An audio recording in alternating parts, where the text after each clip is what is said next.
My God, my head is like just starting to explode of all this Kubernetes, GitLab, CE, container registry, different tools stuff. So I'm in a bit of a problem. Niklas, you told me like 2 days ago, well, what's the problem? Just use scaffold and scaffold build and everything will work. It did not. So I'm in theory, in theory, it should work. So we could say that, just use the scaffold and do the build and you're up in production, but it wasn't that easy. So I have run into some problems, but I think that it will be okay anyway. I will probably sort them out today or tomorrow, I hope. I will take a different approach. So I tried to cheat, basically. I wanted to make it as easy as possible to put it to production by like just instead of having a build step in the pipeline, just build and push to the cluster directly. However, building Docker containers inside Docker in Docker is really tricky and problematic, and it's even documented in GitLab that it's hard. And I ran into an article that talked about recursive Docker in Docker. So that was the level. So Docker in Docker in Docker in Docker. So and then things start getting messy. So the plan now is for the production step is to have a proper build step and build the container and ship it to the container registry in GitLab, and then just pull it from the registry and put it into production. And there are different kinds of methods. We will probably mainly talk about the continuous integration, continuous delivery method. But when I've talked to other people, they are also really into this GitOps thingy where basically the cluster is fetching the containers from the container registry. So you push containers into the registry, and then the cluster is watching the registry and put them in production that way. So more of a pull method than a push method. So what happened since last week? Well, first of all, it seems like everybody is really tied up with the algorithm course. So maybe it's a good thing that this course is a bit slow right now.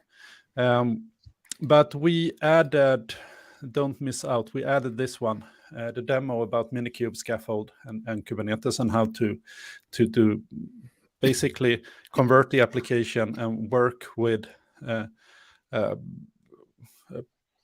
finished local copy of the Kubernetes cluster. Yeah. And you tried to work with that a bit, Niklas, and it's worked out fine, right? Yeah, I'm really satisfied with the result of this. It's did all the things I wanted it to do. Yeah. But then you tried to deploy it, and then I got into problems. So so just make sure that you watch this one and follow along, because this one is probably working, the Kubernetes development part. So you can do this exercise. It's this one that is still to be announced, but it's starting to get there. The steps will basically be create the cluster. And create the cluster you can do in, you have the tools. You can do that in I will probably do it in Terraform and Ansible. So I can just tear it down and build it up again. So you create the cluster. You create and you basically install an agent on that cluster that is a GitLab agent, and then GitLab and the cluster will be able to communicate in a really simple manner. So when we from our pipelines try to add something to the cluster, we just create a context for that cluster in the kubectl command, and then we can communicate with the cluster. And it is really nice view of that in GitLab. Well, it's really GitLab specific. However, if we were to do this with AWS or Google Cloud, we would have different tools for that, of course. So we install that agent, connect the agent to our project on GitLab, create a what's it called, a pipeline, of course, and that is where I'm stuck right now on the pipeline part. So when that is finished, then we should have an easy way to put our Kubernetes cluster applications into production, and then we can start working on looking on problems that probably will arise when we try to scale things. So I have a plan that if we try to scale this Taskit application, for instance, on 3 instances, we might run into problems. I hope we do, yeah. And then we need to start solving those problems, because then we're back to software, because that is software-related problems that we will run into with different instances. And that would probably be all for this week. I guess that you all have some kind of exam in the next course, in the other course next week. So you're probably busy with that, but you should be able to squeeze this in as well. I hope the instructions will be clear enough. And after that, we will start working on software side of applications in the cloud, and we will present the assignment as well. And we will probably take 1 or 2 weeks out of the project for this part of the course. But I mean, the project and those parts, they will align, so it will probably be fine.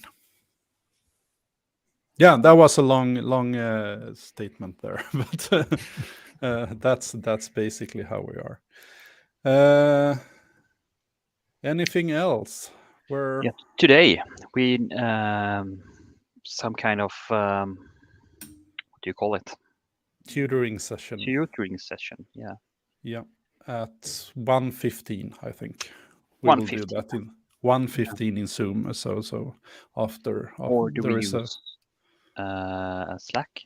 Do we try? Actually, but I know that some students had a problem with the Slack version, so we will go to Zoom. Yes, we wanted to try the huddle in Slack. It seems like the huddle is actually working really good. Yeah. When I've tried it with some students, and we have multiple screen sharing.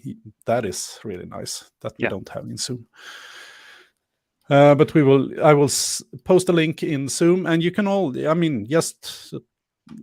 we will take it from what questions you have, and if you want us to show something, we can, and just hang out. We will start at 1:15, but I don't know how long we will. We'll learn together, I guess, in this one. Yeah. Anything else, Mats? You are preparing for your 4 courses in the next study period. So you're preparing right now the web intelligence, right? Right. So in 1.5 weeks, the web intelligence course will start, and there are a lot of work in that course as well.